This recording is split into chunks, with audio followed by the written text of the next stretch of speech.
Hey guys, it's your old buddy K. Trevor Wilson here, reminding you if you're going to geek out, make sure you geek hard. Have a good one, buds. So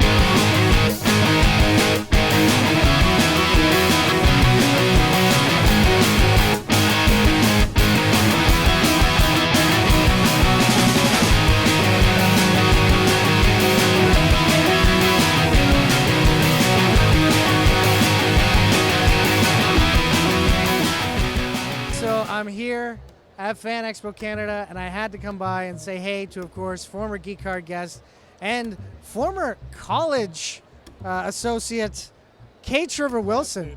Yeah, no, associate. We were classmates. You're right. We were classmates. We did stand up together, rode in the back of cars together, getting to gigs and things like that. Yeah. So Trev, this is your. The middle of nowhere and back together. There was this one time I remember. It was like, I think it was for the Brampton Flying Club.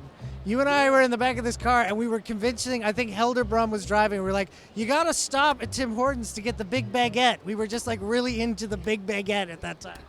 They'd just come out with it. It was a huge deal. It was like they upsized their sandwiches, and it was a better value.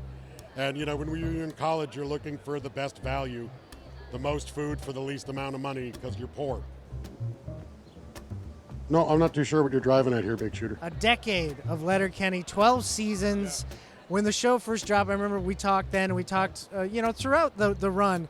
But now, you guys come to the end of it, and it's like a Canadian institution. You guys became the new Beachcombers. It was a cultural phenomenon, and it was absolutely, coming up in entertainment in this country, they'd love to tell you all the things that is never going to happen and what you can't do. And we were the very first Canadian show without a channel, very first show exclusively for streaming, produced in Canada. And I remember while we were filming the first season of Letterkenny, the original Canadian streamer that Rogers had put out folded. Right.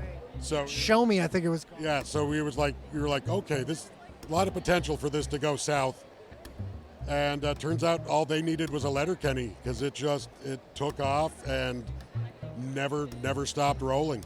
Those beta blockers really helped you up your explosive potential, bro. Muscular endurance, muscular strength, bro. Jonesy and Riley, they were fan favorites, and I think the real reason is because, all of their fronting and everything, they were kind of the punching bags of the show. We were most definitely the punching bags of the show. I mean, we bring it on ourselves, right? Yeah. Like, we're very lovable. We were pretty arrogant, certainly in the beginning. Not the sharpest guys, but and I think we had a strong bromance. Yeah. Like we couldn't do anything without each other. Even that one episode where Katie chooses Riley and I'm on my own, like we were absolutely lost puppies. No, so totally, yeah. That was that was the season where you guys, that felt like your big arc. It did. Like especially you're deciding between the Christians and the Skids. Like that was a great moment. I know. I selfishly wanted it actually to go for like the whole season because I thought there would have been it would have been quite funny. Yeah. But yeah, that was a lot of fun to play with, and I mean, Dylan and I were roommates before the show, and we had a lot of built-in chemistry because we've been friends before. And but yeah, we just had so much fun doing it. But yeah, we certainly became the punching bags of the show. You guys did a Letterkenny live, and Brad Pitt and Ed Norton showed up to it, or? Yeah. We were down in LA on the last tour, and so Ed became a fan of the show and started pumping our tires all over Twitter. He was just talking about how much he loved it, so him and Kiso connected and became good buddies. And so when we went down to the LA shows, Ed immediately hit up Kiso and was like, I need tickets for all the shows. And Kiso was like, done. And then we were headed into LA, and Ed messages him up and goes, my buddy Brad needs tickets. And Kiso's like, so this buddy Brad of yours, is this who I think it is? And Ed just writes back, just don't be weird about it. And Ed invited us to lunch at his place in Malibu. His wife Shauna's from Stouffville. She's a film producer. She worked on all the Apatow stuff, but so she's a local gal, good Canadian gal. And they own property in North Bay, the Nortons. And so Ed was great. And then, Brad Pitt came by the show. And I'll never forget, we were in the green room getting ready before the show in LA that Brad was to come to. And Kiso and Tierney come into the green room, and they're like, we just met Brad Pitt. And Kiso's like red-faced, and he's like, I embarrassed myself in front of Brad Pitt.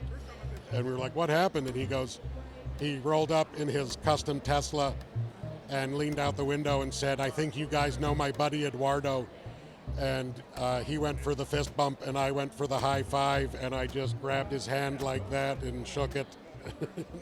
And so Kiso was beside himself that he'd embarrassed himself with Brad Pitt. What? What? What? What? Now, one thing that was always talked about the show is that, you know, the script has a lyrical rhythm to it. There's a sing-song emotion to it. Was it something that when you guys first started doing the show, did it take a little while to acquire, or did you sink right into it? Dylan and I definitely rehearsed like every night prior to, because like especially the first day we just had, you know, I remember that scene where we're trying to figure out who's on meth, and it's like Cartsy, Bartsy, you know, all the, I don't remember all the names, but you know, it was rapid fire, and Jared made us very aware about how rapid fire would be. So yeah, it definitely took some getting used to, but you know, I always like to call it Hillbilly Shakespeare, because it has, without the rhythm, the show doesn't really work. But yeah, definitely in the first 2 seasons, we really had to, you didn't want to be the guy who didn't know the pace and didn't know his lines, because it would just kind of screw everything else up, right? Yeah, so we put the work in. She was a sweetie for what, 5 years, right? Oh, you're a high school sweetie, right? What's it to you? Heard she cheated on you, buddy. That's a real kick in the knackers, bro. Just a real ouchie, bro. It's too bad she taught you not to fight anymore, buddy. Because that's a fight on sight for you and her new guy, buddy. Of course, Jared and Jacob have another series, Shoresy. Yeah. And of course, it came out of Letterkenny. Yeah. And that was the one thing that was, when that show took off, it was kind of sad that Shoresy left Letterkenny, because his moments with you guys were a lot of fun. Did you miss those Shoresy moments when Shoresy began? About fucking my mom? Did I miss that? No, I did not. Little mom fucking talk never hurt anybody. Never hurt nobody. No. Yeah, those scenes were always hard because it was just hard not to laugh. Yeah, because some of those lines are, even when we're on tour, that one of our bits was doing the Shoresy stuff, and it's ridiculous. So yeah, those were always a lot of fun. Is there any chance that Jonesy might head up to Sudbury, or maybe a different hockey player that kind of looks like him? It's possible. I wouldn't rule it out. I mean, Jared's he's a creative genius, so I'm just going to let him do his thing. If he ever gave us the tap, of course I'm in, but I'm not one to push myself into projects. I think he knows what he's doing. So if he decides one day, yes, absolutely. But if not, no stress, you know?